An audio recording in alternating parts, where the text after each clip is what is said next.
मनुष्य दुखी है तो स्वयं के कर्मों से है। एक किसान कड़वी को खूब सुरक्षित तरीके से लगा लेता है, चारों तरफ उसके बाढ़ बैठ गए, सोचता है इसको कोई जीव नहीं खाएगा। यदि उसके अंदर दीमक पैदा हो गई तो सारी कड़वी को खा जाएगी।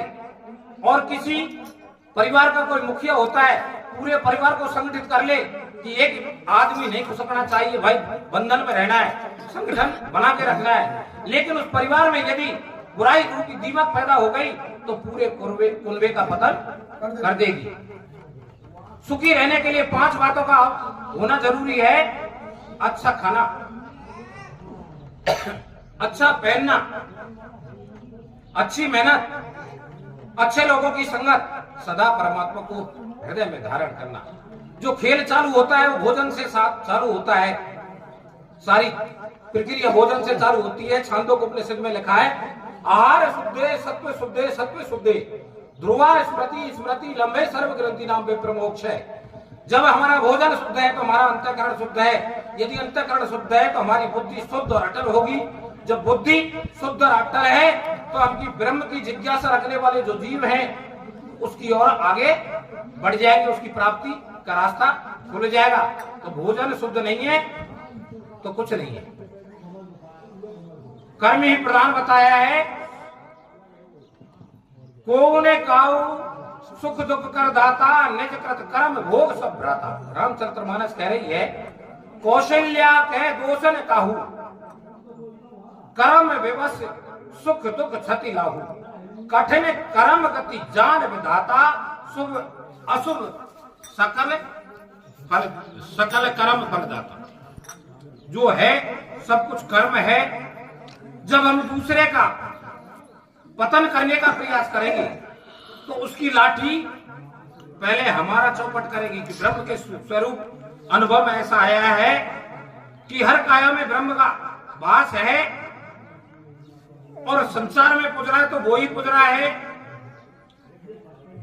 जब हम दूसरे का पतन का प्रयास करेंगे तो ब्रह्म का स्वरूप हमारी काया में शैतान का स्वरूप होकर पहले हमारा चौपट करेगा।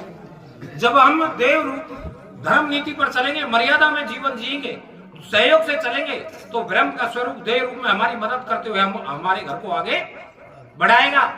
जब हमारे काया में जो असल प्रेम है जो पैदा हो जाएगा, जिसका शास्त्र रामचरितमानस उल्लेख कर रहे हैं कि हरि व्यापक सर्वत्र समाना, प्रेम से प्रकट होए में जाना।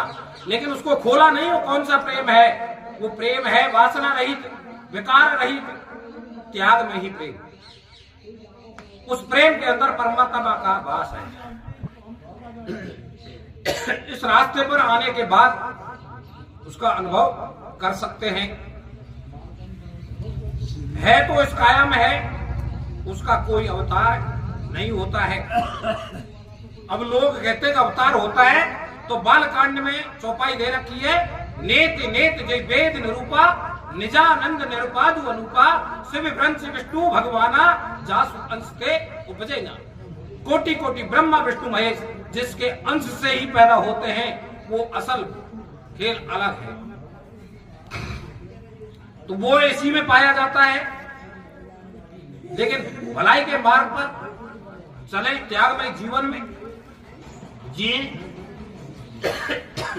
प्राणी मात्र के प्रति स्वार्थ रहित प्रेम रखें तो उसका अनुभव कर सकते हैं। और सुख है तो इस काया में है और दुख है तो उस काया में ही है। जब मनुष्य की काया में भलाई का प्रवेश हो जाएगा उसी दिन उसके घर में और काया में सुखों की शुरुआत हो जाएगी। जिस दिन मनुष्य के शरीर में बुराई का प्रवेश हो जाएगा उसी दिन उसकी काया में और घर में दुखों की शुरुआत हो जाएगी। तो इसके ऊपर एक अनुभव की वाणी है, व्यवहार से सुख होते हैं, व्यवहार से दुख हो, शुद्ध व्यवहार कर भाई तेरा जीवन सुख में हो। मधुर सहज सी बोली हो, उत्तम हो व्यवहार। वे प्राणी बिन योधि जीते सब संसार।